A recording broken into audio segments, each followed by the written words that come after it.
Welcome to Inside Small Business Policy, where we draw connections between small businesses and the public policy issues that shape the way they operate. Today, we're chatting with LaJuanna Russell, owner of Business Management Associates in Alexandria, Virginia, a visionary who started her own, now award-winning, multi-million dollar business with a personal investment of just $500. LaJuanna has more than 20 years of experience in all aspects of business operations and government contracting. She is particularly practiced in the areas of human resource management and process improvement, and is a sought-after speaker on topics such as the future of work, leadership, diversity and inclusion, entrepreneurship, and women in government contracting. In addition to being a truly extraordinary entrepreneur, we are very fortunate that LaJuanna is also chair of Small Business Majority's Board of Directors. Welcome, LaJuanna. Hello, John. Welcome. I am looking forward to this great conversation. What in your mind is the biggest impediment? I mean, you've obviously been doing this for a while and you kind of have the inside track, but for someone starting off or someone with a smaller business, what do you think is kind of the key thing that a small business should be thinking about as they're trying to benefit from some of the contracting opportunities out there? Yeah, I would say to some degree, looking at the technical support system again, depending on where you go, and if that particular support mechanism does focus on federal contracting, because like you said, there is so much. I don't think that most small businesses understand or are in that process of following the money. Because when you're looking at not only federal contract dollars, when you're looking at dollars that are going to float through the community, even to from a commercial perspective, right? If the IRA, right, it's floating into the federal government, but then those dollars might float into other federal departments and then might float into your state and local community where you as a contractor will then have the opportunity to pick up those dollars. So how does that money work, and where do you go to figure all of that out without going to study each and every single act? And many times it's going to be with an apex center or the technical assistance, the technical areas, but you have to know where those are, and you have to know which one is going to really focus on federal stuff versus the general side of it in terms of getting your business up and running, because those are two different things, and there's going to be centers that will probably focus on both of those individually. One of the key elements of the vice president's proposal was to and of course, a lot of this is at the state level, but to work to encourage states to loosen up or reform, I should say, occupational licensing requirements, and to some extent that may exist at the federal level as well. And we've certainly found in the work that we've done that smaller businesses, immigrant-owned businesses, businesses perhaps being run by justice-impacted individuals, and just small businesses in general really face challenges in overcoming some of the occupational licensing requirements. Is that something that you've encountered or something you have some thoughts on? Every day. That is something we encounter every day, even though, because there's two sides of it. If you want to do business in multiple states, that's one side of it, doing business in that state. The other side of it is if you have employees in multiple states, right? And so, and imagine if you have both.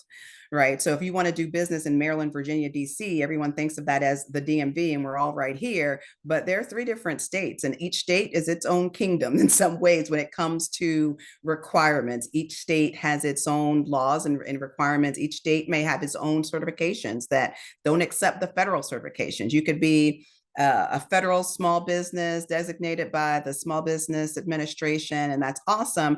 And then you can take that to the state of Virginia, and they're going to say, good for you. It doesn't apply for what they want. You have to still go through their certification process. So even something like that, when you're looking at all of the different states and applying just to be able to go for the contracts, right? You have to be certified XYZ to go for the contracts. Then on the other side of that, how dare you have an employee in more than one state? Again, I'm in the DMV, so it's going to be highly likely that I'm going to have employees at least from those three states and or jurisdictions, right? Because DC is not a state. But every single jurisdiction has different requirements, and you have to have three different kind of numbers in terms of account numbers with every single state. And it's really funny. I literally just hired someone to take care of states for us, John, as you bring that up, because we get a pile of mail about this week, maybe, every week, about this high every week, all of the states that we work across from the business perspective and the individual perspective with all of their different requirements. And it's almost a job. Tax policy, federal tax policy overhaul is going to be on the agenda in Washington next year, primarily because the so-called Trump tax cuts of 2017, many of them are due to expire at the end of 2025. We're, of course, focused on implementing policies that truly support the smallest, most under-resourced businesses. And, so, there are going to be debates about the very top tax rates for those making more than $400,000 a year. Not Mhm. exactly. Most small businesses think it's about 4% that are in that category. The 20% business income pass-through deduction, the corporate tax rate, and the capital gains tax rate, which the vice president did kind of allude to. So I kind of wanted your thoughts on, what should small business owners, what should we, on behalf of all of you, be thinking about as we kind of gear up for a pretty intense and specific debate around a whole series of policies next year? Yeah, yeah, and this tax conversation is, usually, as you know, John, there's very little that I'm afraid of except for the IRS, right? It's like we don't want IRS knocking on the door, and the compliance alone is one thing that is not even of issue when you think about complying with all of the regulations and everything that small businesses must comply with comparatively. But I think, from my perspective, when I look at tax policy, I want it to be fair. I don't want it to be skewed one way, one side or the other. I just want it to be fair across the board. Whereas, again, we're not the smallest of small businesses. I do have a multi-million-dollar company. And so in some ways, folks would say, oh, well, you love the Trump tax bills that are out there. And I'm like, not necessarily, because even with that, there's still a core group of Americans and of small business owners that's paying for everyone else. They're supporting the billionaires, supporting those really large firms, but to what extent are the tax laws really impacting them? I don't see how they're really paying their fair share of taxes when it comes down to it. It's really, again, that core, almost middle America, middle small business that's really carrying the lion's share of taxes for the entire country. And it's not fair, right? It's like we should all carry our fair share based on where we are, based on the revenues that we've earned, and stop shifting it around so that larger organizations are just able to wiggle out of paying their share in terms of the taxes. That's just something I believe as individually.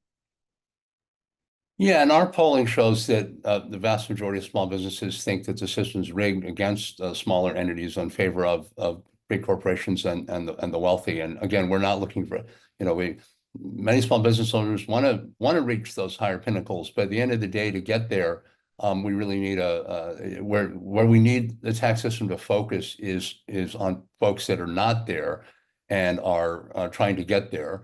And that's what we're doing. And we're looking at a whole series of policies, whether it's reforming the pass-through deductions so that there still is an opportunity to deduct, but it's more bottom up than the way it is now top down. And in fact, we found in recent polling that most small businesses support this kind of reform, Mhm. where it becomes more bottom up, maybe some kind of standard deduction. And we're open, we're putting some ideas out there on the table. We're open to having a discussion. But to your point, LaJuanna, we want to make sure that that we're benefiting the vast majority of the smallest businesses and those in Right. under-resourced communities to be able to put themselves in a position for some of them like you to grow and to Right. become big businesses and employ people. They're not going to get there if they're stymied in the early stages. Even on top So of that, John, looking at uh, again, just understanding how to play. Most people want to play fairly and they want to follow the rules and follow regulations. Well, you're going to have to make it a little more simple as well so that we all can play. And it's the smallest of smallest companies. They're not going to go out and hire the $100,000 tax attorney to be able to get around the rules like some other organizations are. We want to make sure that it's fair, it's simple, and it helps more businesses than it puts away.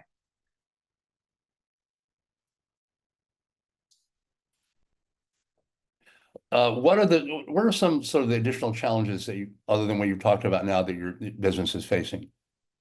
Well, I think, we've really hit them on the head. Taxes is always one thing, where we're in that mode right now, right? Because they're due in the 15th of October. And in terms of the contracting opportunities and understanding that when we're looking at that 15%, it is not as, it's not a huge number where everyone reacts the way that they do.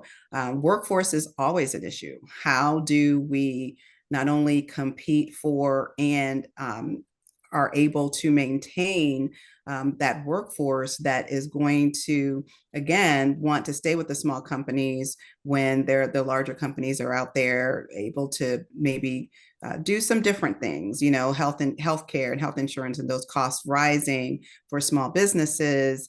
How are we able to really maintain a good workforce and attract all of the people that we want to attract on a day-to-day basis? Those are the things that that I think about every day, and I'm managing all of the states. Um, the states are special. That's all I can say. Yeah, we have, as you know, we have operations now in 11 states, and Exactly. they're all different, and they're All different different. regulatory rules, even as you said, within the DMV.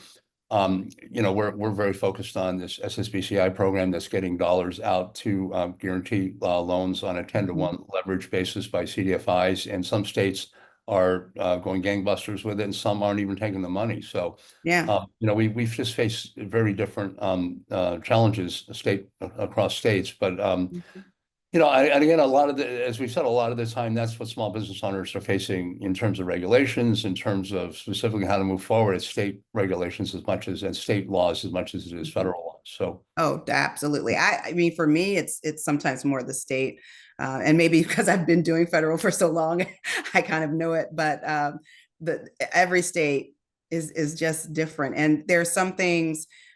Setting up payroll should not be a complete different thing across every single state. Those are things that are relatively easy. I have a new employee in that state. We got to do their benefits and work for we're good at workers' comp, and we've got to do unemployment insurance. Those are like easy things you would think, but every single state wants to do it differently. And I would hope that there's some type of requirements that it could be easily done, more easily streamlined. So once you do it once, maybe in your payroll system, then it's good. well, anything else you want to add in the few minutes we have left that that's concerning you, or something you think we should be focused on? I can't think of anything else. I mean, we always tend to hit the major elements that are impacting small businesses, which is what I love, why I've been associated with the organization for so long. We are always right there on the cusp of what is going on and kind of leading the way. And I always appreciate that. And I always appreciate learning as I'm growing with you. So thank you for the opportunity to speak today, to chat, and always continue learning. Well, thank you as well, and thank you for everything you do. And we can't do our jobs without the voices of small business owners and talking. It's one thing to look at statistics and talk policy on a high level, but at the end of the day, what matters is what's going on the ground in your business, and that's quite frankly what policymakers want to hear about as well. And you enable us to do that. And I want to thank you in particular for just the incredible amount of time you devoted to helping us understand your needs and helping us work with other businesses. So thank you so much, LaJuanna, and thank you so much for joining us today. Absolutely. My pleasure.